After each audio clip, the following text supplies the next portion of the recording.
Yo, what's going on, guys? And today I wanted to talk about who will the Toronto Raptors be drafting in the NBA draft in the second round. I've already done the first round, and I have them getting Jalen Suggs in the first round. Now, they have two second round picks that I think they can do some damage with. The 46th and the 47th pick in the draft, which is the 16th and 17th pick in the second round. And there are a few prospects that I really think could help this team. So before we start today's video, I would love to hear those lovely thoughts and opinions down below on who you believe would be the best fits for the Toronto Raptors. So let's just get right into today's video and talk about it. God, I drank some root beer and it just burping me up. So look, the Raptors need a primary option and a center. The Raptors have one of the best supporting casts in the NBA, one that has proven it can win an NBA title. Fred VanVleet is a legit starting guard. Pascal Siakam is a former All-NBA pick who is extremely productive on both ends of the floor. OG Anunoby is profiling as one of the best defenders in the NBA and a person that I really think will have a breakout year next year and is going to show his real offensive skill that can make him one of the most valuable players in the NBA. Then Gary Trent, who I believe they're going to bring back, is an elite shooter. Malachi Flynn had a great end of the year, and what they need is the guy. They need the guy similar to Kawhi Leonard that slides all of these guys back one spot in the pecking order and allows them to fit into their ideal role. Luckily, they have the number 4 overall pick in the draft, and I think that this draft has 4 NBA All-Star caliber prospects right now, and Jalen Suggs being one of those. And they also really need help in the interior at the center spot, as it's arguably what cost them a spot in the playoffs this year. And their potential options at 4 are going to be Jalen Green, Evan Mobley, Jalen Suggs, and Scotty Barnes potentially. And I really think ideally they're going to have to decide between Scotty Barnes and Jalen Suggs, and I think Jalen Suggs is the guy they should go for. Okay, I think he's going to be the guy who is going to help them. But now when we go to the second round, I think the Raptors should look at a guy you know who I like? I really like the idea of the Raptors getting a guy like Greg Brown. Greg Brown's a project defender for the Raptors here, and he can play the 4. And if he's available this late in the draft, he is a perfect fit for them, okay?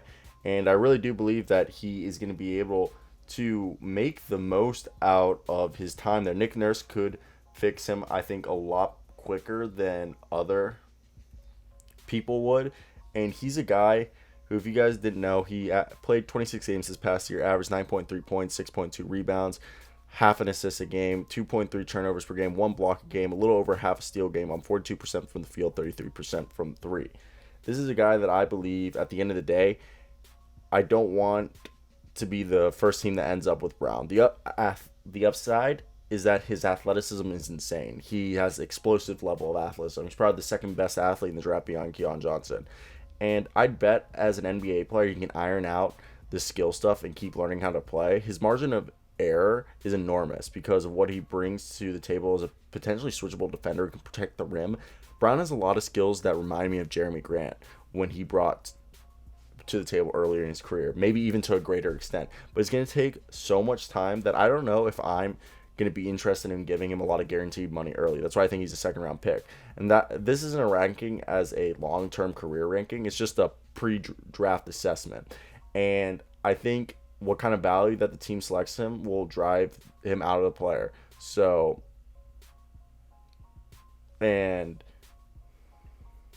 the thing is, I think Jeremy Grant's a true assessment because, look, Grant's first team, Philadelphia, didn't really get to reap the rewards of his presence. His second team, Oklahoma City, started to not even, didn't really give a chance. He started to show stuff, and then he moved, and he really became a difference maker in Denver, which was his third team. And he really blossomed into the player he is now in Detroit. I think Greg Brown could follow that sort of vein, and I think he's good. Now, the next guy I think is Aaron Henry. He's a guy who's regressed as a shooter, but he's probably the third best athlete in this draft behind Keon Johnson and Greg Brown. He's 6'6" with a 6'10" wingspan. He is a guy who averaged this past year 1.3 blocks per game with 1.3 steals. He's legitimately going to be a 1-and-1 guy, giving you a block and a steal a game. Now, He's a fascinating player for a number of reasons. His defensive upside gives him a real shot. He's demonstrated enough touch over the years to where it's easy to buy into him playing a 3-and-D role in the NBA, but there's always something missing from Henry's game. He's had that lackadaisical approach at times within the game, or the way his game translates in terms of effectiveness, both at the college and potentially at the NBA level. He's never quite put it all together. He has all the tools to be a first team All Big Ten guy, and Tom is a pretty high level developer of talent. Henry has a real chance to stick with a team if they feel like he can have a translatable version of the defensive role that someone like Herb Jones can be. Some may believe Henry will need some time in the G League to where he can put it together and become an incredibly effective role player. He has all the tools to do that, so there's no questions if he can do it. Now, the last guy I think they could really benefit from is our boy Jericho Sims. The last guy I think they could get, I mean, Jericho Sims is a great option, but I think Isaiah Livers is a great option for them from Michigan. He's 22 years old, 6'7", 230, and he's a guy, yeah, he's averaged 13 points a game for the past 2 years, but he's been for his whole career. His freshman year was his worst three-point year, 36.2%, and for the past 3 years, he's been over 40% from three, and basically 90% free throw shooter. And what you get from here is Livers is a terrific spot shooter. If you leave him open, he's absolutely going to make them pay.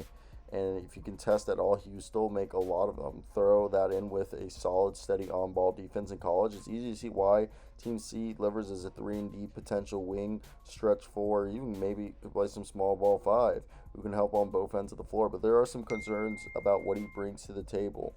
He's very limited as the type of player right now. He needs to improve as a passer, playmaker, and improve as a defender, for my opinion, to be particularly interested with him. And his injury history leaves some additional concern. Despite Livers really being a interesting wing shooter, I would venture somewhere else if there isn't better options. Like, I think Isaiah Todd could be somebody if he's right there. Isaiah Todd is a guy who, if he's right there, I would go Isaiah Todd over Isaiah Livers, but I don't know if Isaiah Todd is going to be there. You know, he was the worst of the 4 draft prospects. Having said that, he exceeded my expectations. And I saw him similarly how I saw Josh Hall, who I think he's going to need some two-way consideration. And he has the physical tools to be a 3-and-D big man. He's just a few years away from making an NBA impact. So that's it for me. You guys want to hear your thoughts down below. As always, guys, like and subscribe. Peace out.